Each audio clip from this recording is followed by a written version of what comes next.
নিজের টাকা দিয়ে সম্পত্তি কিনে মেয়েদের নামে লিখে দেয়, এটা যদি বাপে করেন তাহলে সেটা জঘন্য অপরাধ করছেন। ম্যাক্সিমাম বাবা মায়েরা গ্রামের প্রত্যেকটা ঘরবাড়িতে খুঁজলে এরকম দু একজন মুরব্বী পাওয়া যাবে যারা এই হারাম কাজ করছেন। ভালো করে শুনে রাখেন চাচারা, কোনো হজে কুলাবে না বাবা, কোনো ওমরায় কুলাবে না। ওয়াজ শুনতে শুনতে কানতে কানতে চোখের পানি বুক ভাসা ফেলছেন, কিচ্ছুতে কুলাবে না। সন্তানদের হক নষ্ট করে গেলে, মানুষের হক বড় ডেঞ্জারাস জিনিস, আল্লাহ তাআলা মাফ করবেন না।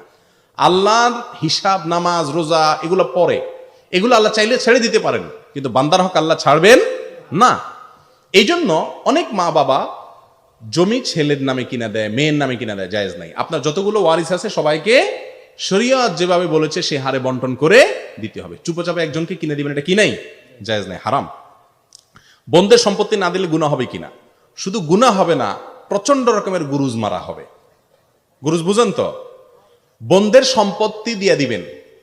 মুশকিল হলো আমাদের দেশে বলে যে বোনরা নিতে চায় না। একটা মাসলা বানায় নিছে যে মেয়েরা বাবার বাড়ি থেকে হক নিলে এটা টিকে না, এটা ধ্বংস হয়ে যায়। পুরুষ শাসিত সমাজে নারীদেরকে বঞ্চিত করার জন্য এটা একটা মিথ্যা ফতোয়া। বাবার সম্পত্তি আমি ছেলে নিলে বড়লোক হব, আমার বোন নিলে গরিব হয়ে যাবে। বাহ, এটা সুবিধা মতো ফতোয়া হয়ে গেল না? এটা সম্পূর্ণ ফালতু কথা। ভাইয়েরা বোনরা নিতে চায় না। আজকাল মুশকিল হলো মহিলারাও একটু লাজুক কিসিমের তো এমনি আছে, আর যেহেতু নেওয়ার কোনো কালচার নাই, নিলে মনে করে যে ভাই বোধহয় আর বাপের বাড়িতে আমাকে আসতে দিবে না, চিনবে না, এই জন্য বলে ভাই থাক, আমি তো আসবোই, খাবোই না। বোন তোমার হক, এটা তুমি নিবা।